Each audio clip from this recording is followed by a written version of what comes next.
A young man is pulled into a psychological labyrinth where nothing is as it seems.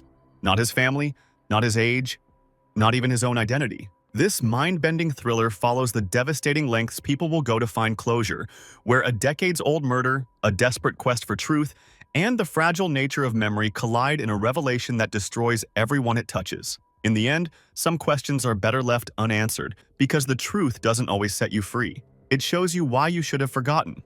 Pay attention to every detail, because nothing in this story is accidental, and the smallest inconsistency will become the key to a truth that was never meant to be remembered. Jin jolts awake from a disturbing nightmare, drenched in sweat, visibly shaken and confused.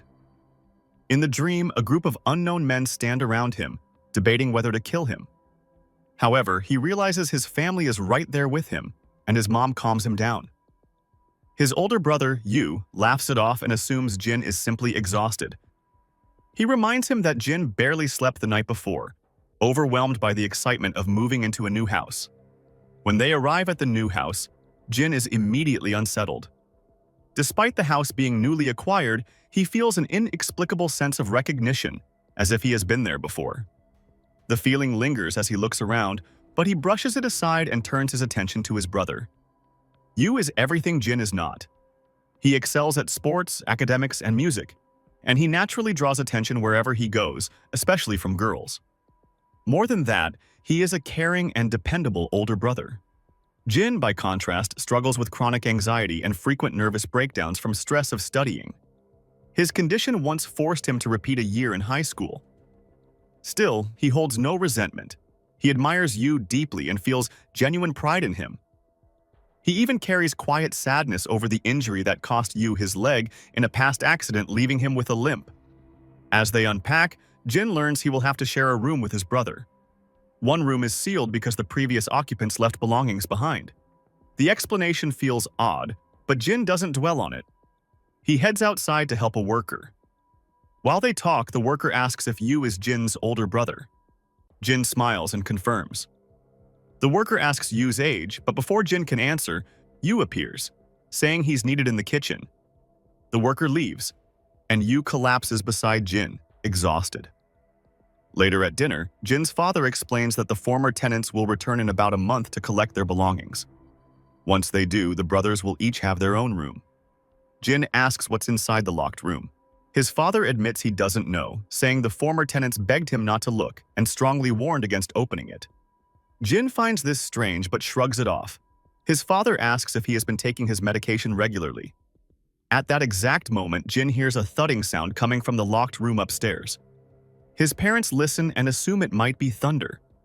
Almost on cue, thunder crashes outside and they dismiss it. But Jin isn't convinced. Later that night, while Yu falls asleep, Jin stays awake listening to music on his MP3 player. Suddenly, he hears the noise again from the sealed room. Scared but curious, Jin approaches the door and reaches for the handle. Before he can open it, Yu taps him on the shoulder, startling him. Jin explains that he heard noises from inside the room. Yu checks but hears nothing. He dismisses it as Jin imagining things, teasing him and accusing him of trying to avoid studying. To lighten the mood, Yu takes Jin out to a nearby hill for some fresh air in the rain. They talk calmly while admiring the view. Then Yu receives a phone call. After answering, he tells Jin that their father wants him to come back and look for a file. He asks Jin to wait and heads back toward the house. Moments later, Jin decides to stroll back as well. As he approaches, he sees a group of men beating and abducting Yu. Jin calls out and runs toward them, but before he can reach him, they drag Yu into a vehicle and speed away. Horrified, Jin memorizes the license plate as it disappears. In shock, he returns home and tells his parents everything. The emotional strain overwhelms him, and he passes out. The next day, detectives question Jin about the abduction. He gives them the license plate number, but they say no such number exists. Despite extensive efforts, the police find no trace of Yu. Days pass with no progress, and the uncertainty eats away at the family. As time drags on, Jin's anxiety worsens. He increases his medication, struggling to hold himself together as his brother remains missing.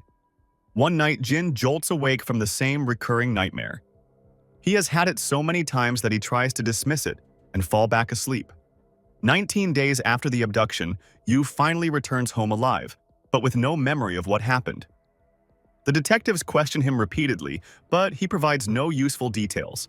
With no leads, the case dies, and life slowly returns to normal. Jin also tries to resume his routine. But one night, he notices Yu leaving the house late.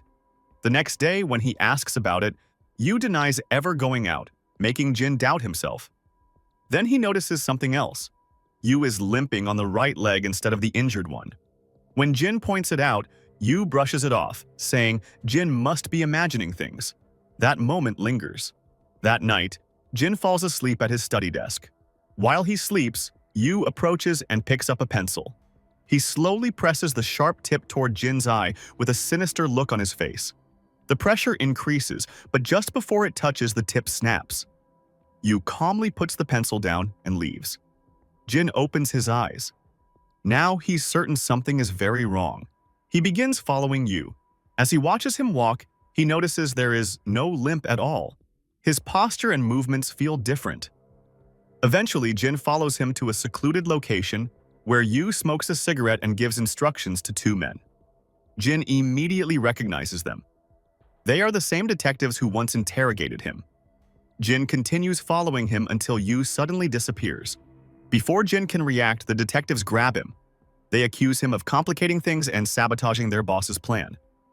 Jin breaks free and runs. A chase breaks out. Jin runs as fast as he can and manages to escape, but just as he thinks he's safe, Yu knocks him unconscious. When Jin wakes up, he finds himself back at his study desk. Everything looks normal, too normal. Confused and disoriented, he struggles to understand how he got there. Yu notices him waking up and asks what's wrong. Jin rushes to the bathroom and locks the door. Yu follows and asks why he's acting strange. Jin becomes hysterical and tells him to leave. Yu presses for answers and Jin lashes out, describing everything he saw. Yu calmly tells him none of it happened, that it may have been a dream. Jin doesn't believe him. He demands to know who he really is and what he did with his brother. Yu suddenly goes silent. Jin cautiously opens the door, gripping a metal pipe. As he steps out, Yu grabs him. They struggle until Yu restrains him and asks if Jin took his pills the previous day. That's when Jin realizes he missed his medication. He collapses, accepting that everything may have been another hallucination. Jin apologizes for the trouble. Yu smiles gently and tells him to rest. But beneath the calm, something still feels off. The next morning, Yu leaves for work. Jin watches from his window. This time, Yu is limping on the correct leg. Relief washes over him. Maybe he was wrong after all. Calm settles in and Jin sits down to study. Then the pencil slips off the desk. As Jin bends to pick it up, he freezes. On the floor lies the broken pencil tip, the same one that snapped the night before. There's no denying it now. That wasn't a dream. He also recalls Yu mentioning the taxi, and the men weren't real. But Jin never told him he had seen him get into one. That's when it clicks. What he saw last night was real. Just then, his mother returns home. Jin immediately tells her everything, insisting the person in their house is not Yu, but an imposter. She panics and wants to tell their father, but Jin stops her. He suggests they wait. If Yu leaves again tonight, they'll follow him and catch him in the act. Reluctantly, she agrees. Later that night, Jin comes downstairs for water and overhears his mother speaking in hushed tones on the phone. He listens, and his fear turns real. She's telling Yu that Jin has figured everything out. She explains every detail, confirming it's all a setup. Realizing she's been exposed, she calls Yu and Jin's father, telling them to return immediately. Jin doesn't wait. He jumps out the window and runs. As he flees through the streets, he suddenly runs into his father. Jin freezes, unsure if he can trust him. Before he can decide, his mother and another man surround him.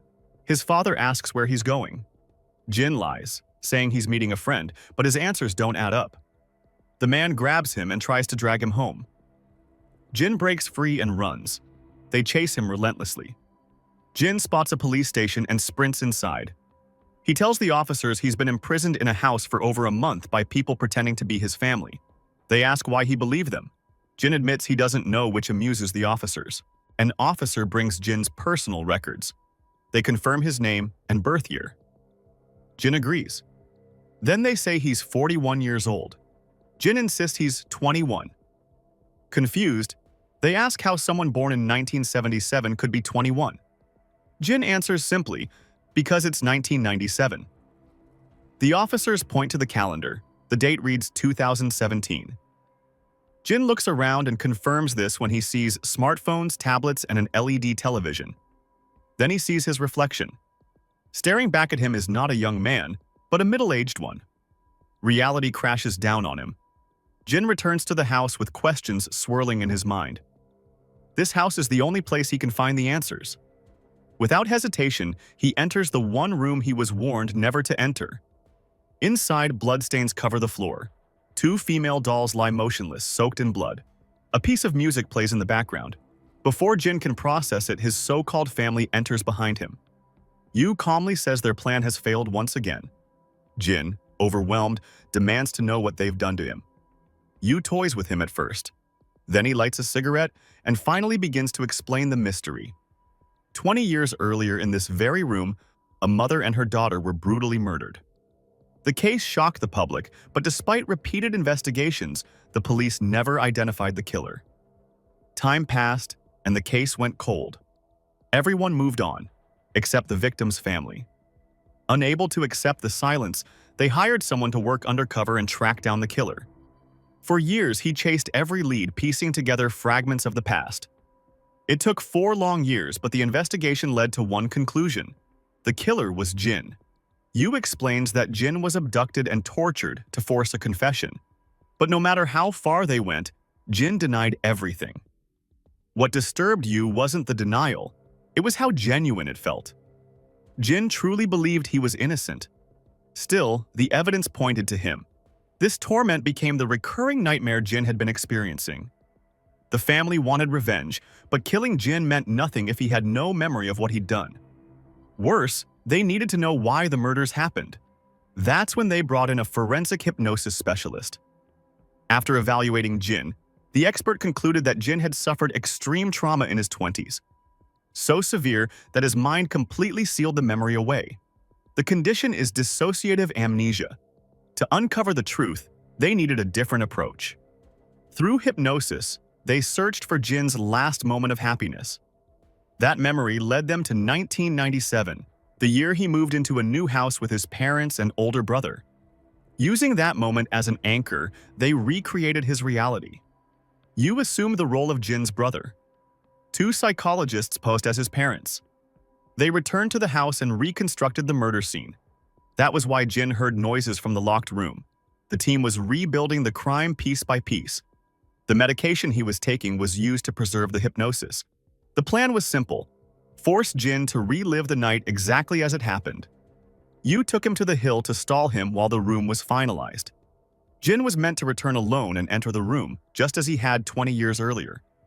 But everything went wrong. The police uncovered Yu's illegal activities and arrested him.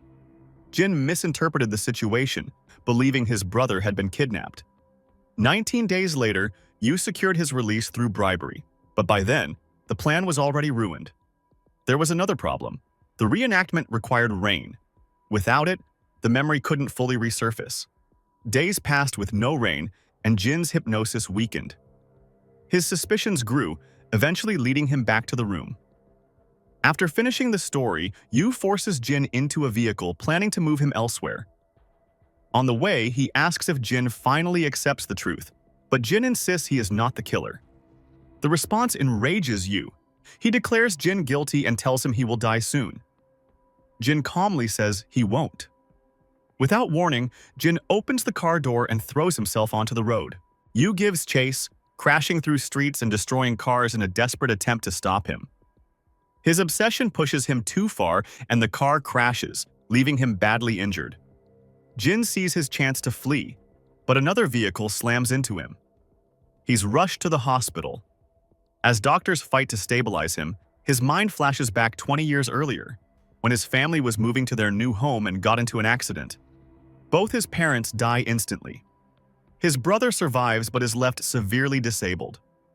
Jin is left alone to care for him, struggling to cover medical expenses until 6 months later, when doctors say surgery is the only way to save his brother's life. The cost is impossible. Jin searches desperately for work, applying everywhere, online and offline. With only a high school education, he gets nothing.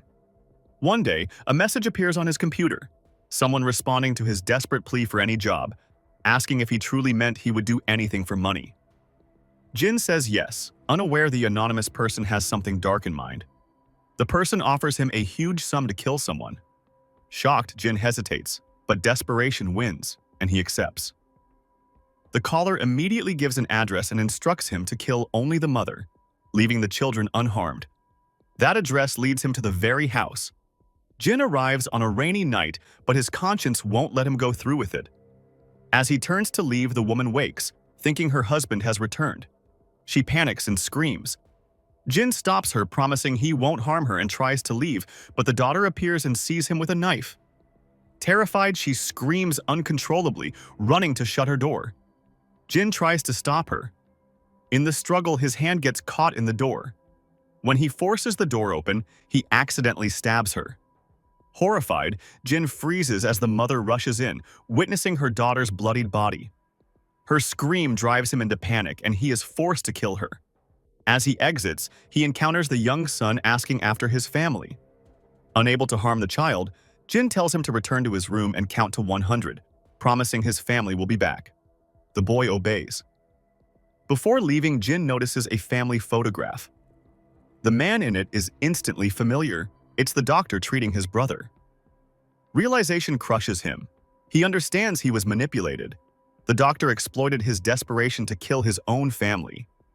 On the rooftop, the doctor expects confirmation of his wife's death, but instead receives a call from the son, reporting both mother and daughter are gone. The news breaks him. Jin confronts the doctor, demanding answers. He learns the man had taken out multiple insurance policies on his wife, believing her death would save his children from homelessness. Enraged that his daughter also died, the doctor attacks Jin, trying to throw him off the roof. In the struggle, the doctor loses balance and falls. Jin tries to save him, but the doctor slips and falls to his death. Back in the present, Jin wakes in the hospital. Yu watches closely. He explains the victim's family still wants closure and revenge, and that it will end soon. Yu-suk prepares to inject poison into Jin's IV, but before he does, Jin asks him to apologize to the victim's family on his behalf. Yu realizes Jin's memories have fully returned. He demands answers. He wants to know who sent Jin that night. Yu reveals that the child Jin spared has been searching for the truth all these years, and only then does Jin realize Yu is that boy. Yu breaks down, asking why Jin spared him to suffer. His relatives took the insurance money and abandoned him to an orphanage. Every year of his life afterward was shaped by loss, anger, and unanswered questions. Jin is deeply remorseful and can only apologize. Yu presses further, asking if his father orchestrated the murders for the insurance payout. Jin knows the truth, but revealing it would destroy what little remains of Yu's sanity. So he lies, claiming no one ordered him and taking full responsibility. Yu knows he's lying. The multiple insurance policies his father took out before his mother's death aren't a coincidence. Finally, Yu uncovers the truth he has long sought. He wishes Jin well and walks out of the hospital ward, completely drained and hopeless. Jin, now fully aware that he was indeed responsible for the murders, injects himself with the poisonous substance, unable to live with the weight of his guilt. At the same time, Yu jumps out of the hospital window and falls to his death. Yu had devoted his entire life to uncovering the truth behind his family's murder. He endured years of suffering, obsession, and pain in pursuit of revenge, only to finally reach the truth and choose death instead of vengeance. The cruelty of that realization is devastating. Perhaps he understood that taking revenge would only deepen the misery he had endured all these years. Or perhaps he had always intended to end his life, but needed one thing first: closure. In the end, the truth brought no justice, no revenge, only a haunting reminder that some wounds can never truly heal. If this story stayed with you, let me know in the comments. Because this isn't a film you simply watch, it's one you carry with you. And if you want more psychological thrillers like this, subscribe. Some stories don't end when the screen goes dark.